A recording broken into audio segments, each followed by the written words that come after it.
the other day? It's a massive reason, and I think they were surprised by it.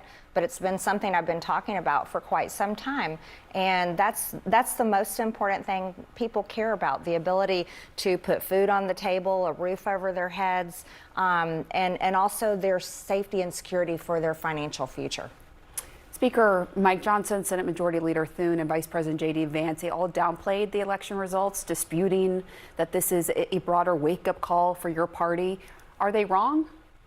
I don't think they should downplay it. I'm from Georgia, and we lost two very important public service commission seats that were statewide races in the state of Georgia. In the wake of the latest election losses, a leading Republican voice is warning her party to wake up. In this interview, Congresswoman Marjorie Taylor Greene argues that the voters are sending a message about leadership, accountability, and the economy, and she's not holding back. What follows is rare, an unfiltered look at how some within the GOP see the road ahead under President Trump's second term. I think that should be a big wake-up call to my home state. We've got the entire slate coming up in 2026 with governor, lieutenant governor, secretary of state, and John Ossoff's Senate seat is up for election.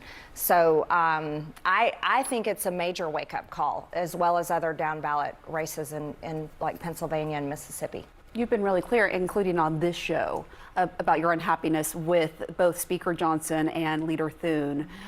Who would you rather see lead Republicans in Congress? I think that's a very hard question. Here's my issue. I'm America first, and I don't apologize for that. Shift from election recap to leadership identity, she frames it as America first, not hot take analysis. And I believe Congress, both Democrats and Republicans, should be serving the American people. And when you campaign on America first, it's like having a restaurant advertising like a certain type of food, and then you don't deliver America first, and your customers come in your restaurant and the food's totally different, and they're like, wait a minute, this isn't what I was coming in for. You're not going to have those return customers. And I see it through that business lens. And here, I was telling my staff on the way here, I said, I voted to fund the government on September 18th. And here we are today is November 6th, and the House has not been in session since then. And I truly believe that's an utter failure. And you can't expect people to show up and be passionate about voting for you when you're not even going to work, and they're going to work every single day and struggling to pay their bills. So there's no one you can think of that you would like to see lead the Republicans in Congress? I haven't even heard those conversations yet, but we're not even meeting. So it's hard to do that. The President Trump told Senate Republicans behind closed doors yesterday, as you probably read about, that Republicans are getting, quote, killed over the government shutdown, and that's why they must change their approach or risk future losses. I know you feel similarly. Have you spoken directly with the president about this? I have not, but I did speak to him some time ago about using the nuclear option and overriding the filibuster. And I told him, I said, Mr. President, this is the only way you're going to get your agenda across.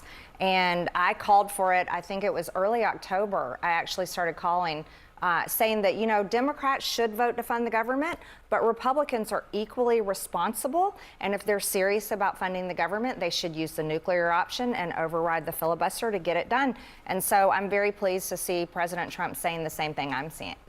I'm just curious, when did you talk to him about that? Because he came out recently, as you well know, and called for Republicans to get rid of the filibuster and use the nuclear option.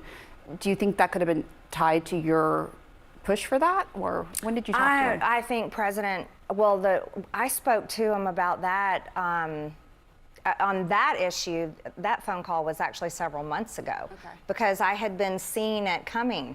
We're not accomplishing the agenda. We're not passing bills that reflect his executive orders, and there is no effort to have any type of consensus on a health care plan, which I am very passionate about, as health insurance premiums are crushing Americans. And but I'm not sure what changed his mind on that, but he'd called for it before in his first administration. So this is something that President Trump believes in. Have you talked to him during the shutdown? No, I have not spoken to him with the shutdown. You obviously are very devoted to President Trump. You've made that clear. You have campaigned for him. Is there anything, though, you'd critique or do differently? My critique is not being focused on America first, but I largely blame that on our Congress because I serve in the House. I also blame that on who's advising him in the White House. You know, keeping him on nonstop tours around the world and nonstop meetings with foreign countries' leaders is not America first. It's just not. I think domestic policy should be the most important issue that the president and the Republican-controlled House and Senate are working on. Pivots from loyalty to priorities, domestic policy over foreign travel, clear accountability without hostility. And that showed up in the election on But Tuesday. as the president, does he get some responsibility for that? Well, of course. I mean, every president is responsible for the way that they lead, but they're also in a silo of information. And I think that's why after the election on Tuesday, you saw President Trump come out and react differently, probably because they couldn't keep him siloed. And here's the polls, sir, and this is what people are saying. I think he saw for himself, and he's reacted. It's very interesting. You're an influential Republican in the House of Representatives, and we hear you breaking with your party on several issues, like the shutdown, the government shutdown, health care, foreign policy, the Epstein files. You say that's nothing new, but Congresswoman Alexandria Ocasio-Cortez, she's arguing that this is all a, quote, revenge tour on your part because President Trump prevented you from running for Georgia's Senate seat next year. Is there any truth to her claim? No, there's no truth to it. I actually put out a statement earlier this summer on why I didn't want to run for Senate. And if you look at the gridlock in the Senate right now, that actually I find repulsive, it just shows, why would I'm a serious person. I like to achieve things. I never want to go work somewhere where you can get nothing done. Leadership or division? What's your read? Keep it respectful, curious to see what your take is.